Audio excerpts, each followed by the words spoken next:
Mwakilishi wa wananchi ana kazi yake na ndio wajibu wake kuzungumza mambo ya msingi kwa ajili ya wananchi wake, kuwatetea, kuwaletea maendeleo, kuzungumza mambo mbalimbali ya maendeleo. Sasa hapa tena nimesikia mkurugenzi anavutana na mbunge. Mkurugenzi yeye yuko upande wa meya, mbunge yuko na wananchi. Meya na mbunge wanavutana. Tumemaliza uchaguzi jana. Unadhani unaweza kumwandaa mbunge leo uchaguzi miaka 5 ijayo? Tusaidiane, nyinyi mnisaidie. Mimi niko kwenye siasa muda kidogo sasa. Kipindi cha 3 hiki. Sasa mkurugenzi anavutana na mbunge, hamtaki mbunge.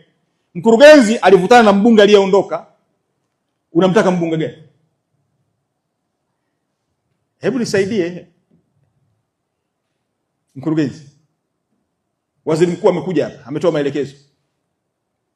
Sasa maelekezo waziri mkuu. Sasa mnataka nani atoe maelekezo zaidi ya waziri mkuu, mtendaji wa serikali? Mnataka nani aje waambie? Aje rais? Hebu niambie mkurugenzi. Na hii si mara ya kwanza. Kipindi cha mwisho nilikusaidia. Unafanya kazi nzuri ya kukusanya mapato, lakini mashirikiano na wawakilishi wa wananchi utawapa kazi kubwa Chama cha Mapinduzi. Kwa sababu mara ya mwisho yalitokea haya. Mkurugenzi hamtaki mbunge. Sasa unataka mbunge wa namna gani? Pengine labda mmezoea kutoambiwa. Mimi nimenyoka sana, mtanisamee.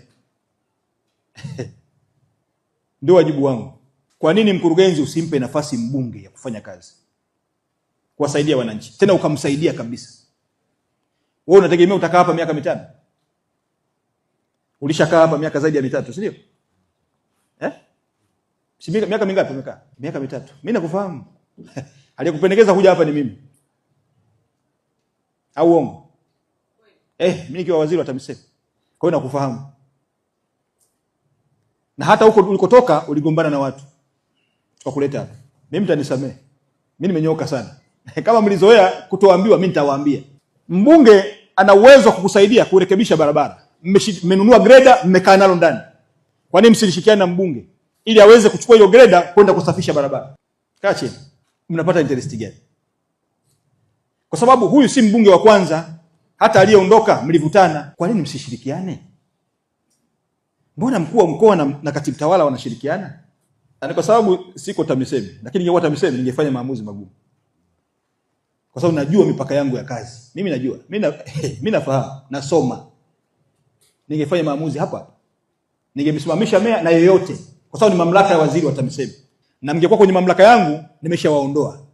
Waulizeni wakurugenzi kwenye wizara yangu, wanafahamu. Mambo ya namna hii siwezi kuruhusu. Tuweke usawa, watu wafanye kazi. Kule Mwanga, mkuu wa wilaya anavutana na mkurugenzi. Mwashabani alihamishwa kutoka Korogwe, alikuwa anavutana na watendaji wengine. Kaja hapa na anavutana na mkuu wa wilaya. Mkuu wa wilaya, mnagombania nini? Mnavutana nini? Mnavutana nini? Mnachelewesha maendeleo ya wananchi. Na katibu tawala mkoa, ni kuombe umwelekeze mkurugenzi ashirikiane na mbunge ili hiyo greda iende, mbunge atoe mafuta kama anavyotaka yeye, usimamizi wa halmashauri aende akafanye kazi za kusafisha hizo barabara. Mwelekeze leo nikiwa naondoka leo, kabla sijafika Dodoma, hayo maelekezo yashuke.